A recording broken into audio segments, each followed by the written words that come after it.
Plastic bottle കൊണ്ട് എങ്ങനെ useful ആയിട്ടുള്ള ഒരു ഐറ്റം ഉണ്ടാക്കാമെന്നാണ് ഇന്ന് കൂട്ടുകാർക്ക് എല്ലാവർക്കും പറഞ്ഞു തരുന്നത്. അപ്പോൾ നമ്മളെല്ലാവരും വീട്ടിൽ ഇതുപോലെ ഫ്രൂട്ടി മേടിച്ചതോ അങ്ങനെ എന്തെങ്കിലുമൊക്കെ പ്ലാസ്റ്റിക് ബോട്ടിൽ കാണാം. അപ്പോൾ അത്തരത്തിലുള്ളൊരു ബോട്ടിൽ നമ്മൾ ആദ്യം ചൂസ് ചെയ്യാം. അതിനുശേഷം നമ്മൾ ഇതിൻ്റെ ഹാഫ് പോർഷൻ വെച്ച് പകുതി ഭാഗത്തോളം വെച്ചിട്ട് നമ്മളതിനെ കട്ട് ചെയ്തെടുക്കണം. കട്ട് ചെയ്യുന്ന സമയത്ത് ബ്ലേഡ് ഒന്നും യൂസ് ചെയ്ത് സ്ലിപ്പായിട്ട് കൈ മുറിയാനുള്ള സാധ്യതയുണ്ട്. നിങ്ങളെ പാരൻസിൻ്റെ ഹെൽപ്പോട് കൂടി മാത്രമേ ഇത് കട്ട് ചെയ്യാൻ പാടുള്ളൂ.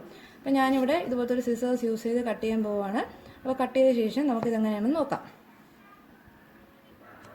അപ്പോൾ നമ്മൾ ആദ്യം നൈഫ് ഇട്ട് ജസ്റ്റ് ഇങ്ങനെ ഒന്ന് കട്ട് ചെയ്ത് കൊടുത്ത ശേഷം നമ്മൾ സിസേഴ്സ് യൂസ് ചെയ്ത് അതിനെ കറക്റ്റായിട്ട് സർക്കിൾ ഷേപ്പിൽ കട്ട് ചെയ്തെടുക്കണം. അറ്റമൊക്കെ ചിലപ്പോൾ അങ്ങനെ സ്ഥലമൊക്കെ മാറിപ്പോവും. ജസ്റ്റ് പിന്നീടൊന്ന് ലെവൽ ചെയ്ത് കൊടുത്താൽ മതി.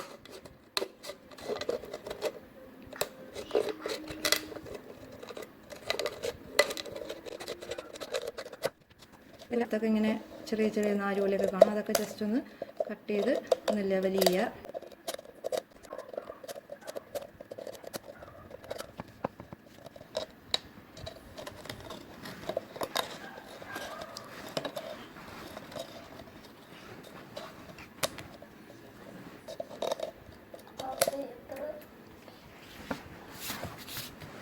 അപ്പോൾ ഇതുപോലെ നമ്മളെ ടോപ്പ് പോർഷൻ കറക്റ്റായിട്ടുണ്ട്.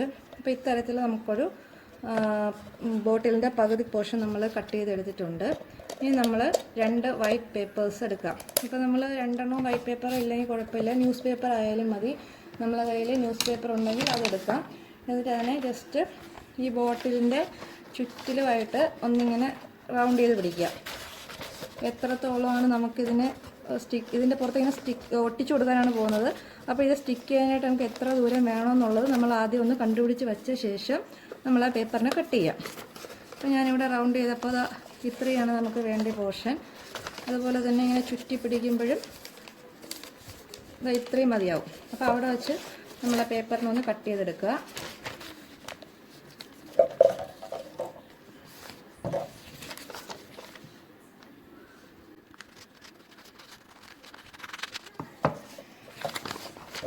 ഇനി നമ്മളെ കയ്യിൽ ഫെവിക്കോളോ അങ്ങനെ എന്തെങ്കിലുമൊക്കെ ഉണ്ടാവുമല്ലോ, അല്ലെങ്കിൽ ഗമ്മോ എന്തെങ്കിലും ഉണ്ടാവുമല്ലോ, അതിനെ ജസ്റ്റ് നമ്മൾ ഇതിലോട്ടൊന്ന് സ്റ്റിക്ക് ചെയ്ത് കൊടുക്കുക. അപ്പോൾ നമ്മൾ ഈ പേപ്പറിനകത്തോട്ട് നമ്മൾ ഈ ബോട്ടിലിൻ്റെ കറക്റ്റ് മെഷർമെൻറ്റൊക്കെ നമ്മൾ നോക്കിയതാണ്. അപ്പോൾ അതിന് ശേഷം നമുക്ക് ആവശ്യമുള്ള പോർഷൻസ് ഒന്ന് സ്റ്റിക്ക് ചെയ്ത് കൊടുക്കുക. ജസ്റ്റ് ഒന്ന് ഫെവിക്കോൾ ആണെങ്കിൽ വളരെ കുറച്ച് മതി, ഗമ്മാണെങ്കിൽ ജസ്റ്റ് എല്ലായിടത്തും ഒന്ന് ആകുന്ന രീതിയിൽ ഒന്ന് നമ്മൾ തേച്ച് കൊടുക്കുക.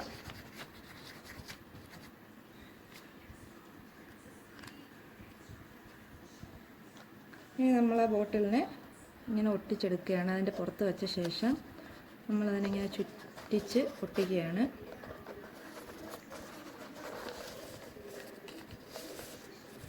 ടൈറ്റ് ആവാൻ ശ്രദ്ധിക്കണം. ലൂസായി പോയി കഴിഞ്ഞാൽ ഒരു പെർഫെക്ഷൻ കിട്ടില്ല.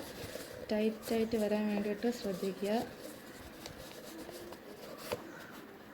ലാസ്റ്റ് പോർഷനിൽ വേണമെങ്കിൽ കുറച്ചുകൂടെ ഗമ്മ് നമുക്ക് തേച്ച് കൊടുക്കാം. അപ്പോൾ നമുക്കിത് ഒത്തിരി ഹൈറ്റായിട്ട് ബാക്കി പേപ്പർ കിടപ്പുണ്ട്. ഇനി നമുക്കതിനെ ജസ്റ്റ് ഇങ്ങനെ ടോപ്പ് ചെയ്യുന്നിങ്ങനെ കട്ട് ചെയ്തെടുക്കണം. കുറച്ച് പോർഷൻ നമുക്ക് അല്ലാതെ കട്ട് ചെയ്ത് കളയാം. അതിനുശേഷം ഇതകത്തോട്ട് ബെൻഡ് ചെയ്ത് നമുക്ക് ഒട്ടിക്കണം. അപ്പോൾ ടോപ്പിൽ നിന്ന് കുറച്ച് പോർഷൻ ഇങ്ങനെ ചെറുതായി ഇടയ്ക്കിടയ്ക്ക് ഇങ്ങനെ കട്ട് ചെയ്തെടുക്കുക.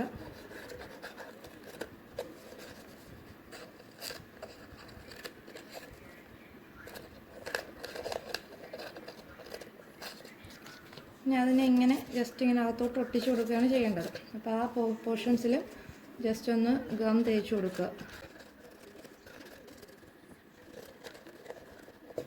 ഇവിടെ ഒരു പേപ്പർ ഇതിൻ്റെ കറക്റ്റ് മെഷർമെൻറ്റിന് കട്ട് ചെയ്തെടുത്തിട്ടുണ്ട്. അതിങ്ങനെ റോൾ ചെയ്തെടുക്കുമ്പോഴും അത് കറക്റ്റ് ഇതിലോട്ട് ഒട്ടിക്കാൻ പാകത്തിന് ഇതുപോലെ അതിൻ്റെ അതേ അളവിൻ്റെ പുറത്തോടെ ഒട്ടിച്ചാൽ മാത്രമായി നമുക്ക് ഇനി അകത്തോട്ടൊന്ന് സ്റ്റിക്ക് ചെയ്യേണ്ട. നേരത്തെ വൈറ്റ് പേപ്പർ സ്റ്റിക്ക് ചെയ്തത് മതിയാവും. അപ്പോൾ അതിങ്ങനെ ഇത്രയും മെഷർമെൻറ്റിൽ ഒരു വൈറ്റ് പേപ്പർ കട്ട് ചെയ്തെടുത്തു. ഇനി നമുക്ക് അതിനകത്ത് എന്തെങ്കിലും രീതിയിലുള്ള ഡിസൈനിങ് ചെയ്യാം. അപ്പോൾ ഞാനിവിടെ ജസ്റ്റ് ഇങ്ങനെ ക്രയോൺസ് യൂസ് ചെയ്താണ് കളർ ചെയ്യുന്നത്. അപ്പോൾ അതിനെ ഇങ്ങനെ നമ്മൾ ജസ്റ്റ് ഇങ്ങനെ ഡിസൈൻ ചെയ്യാൻ എന്തെങ്കിലും ഒരു തരത്തിലുള്ളൊരു ഡിസൈനിങ് നിങ്ങളുടെ ഇഷ്ടത്തിനനുസരിച്ച് ചെയ്തു.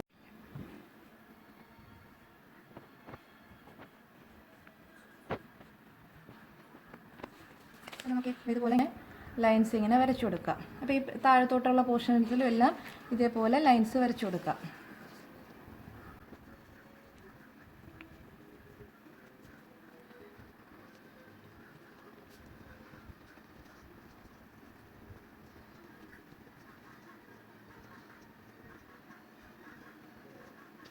അത് കംപ്ലീറ്റും ഇങ്ങനത്തെ ലൈൻസ് വരച്ച് വെച്ചിട്ടുണ്ട്. ഇനി നമ്മൾ ക്രയോൺസ് യൂസ് ചെയ്ത് അതിന് ഓരോ ലൈനിൻ്റെ ഇടയിൽ ഡിഫറെൻറ്റ് കളേഴ്സ് കൊടുക്കാം.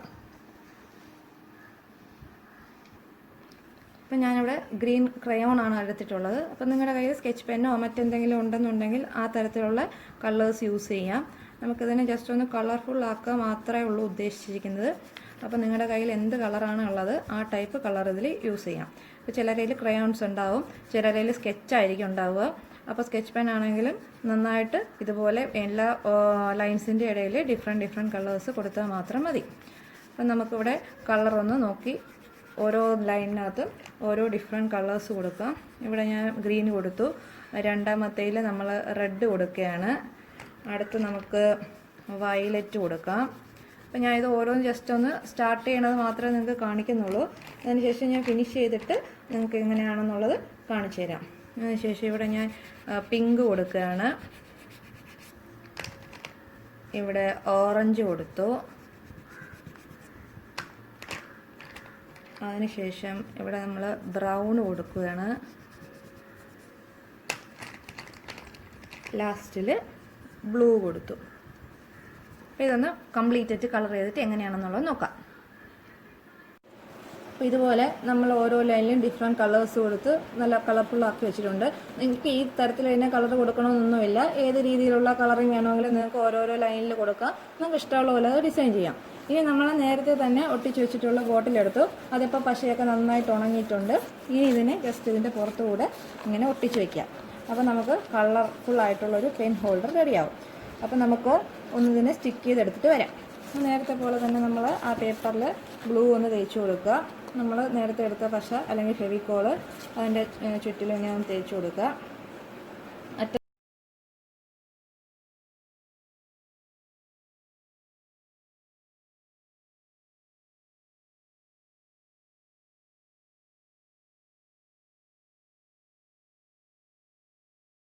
എഡ്ജ് വരുന്ന ഈ സ്ഥലത്ത് വേണമെങ്കിൽ കുറച്ചും കൂടെ ഗമ്മ് നമുക്ക് തേച്ച് കൊടുക്കാം. ഈ സ്ഥലത്തൂടെ ഒന്ന് ഗമ്മ് തേച്ച് കൊടുക്കാം. നമുക്ക് ഇതിങ്ങനെ ഒട്ടിച്ച് വയ്ക്കുക. ടൈറ്റായിട്ട് പിടിക്കണം. കറക്റ്റ് അതിൻ്റെ ലെവലൊക്കെ ഒന്ന് നോക്കിയ ശേഷം വേണം നമ്മൾ ഒട്ടിച്ചു കൊടുക്കാനായിട്ട്.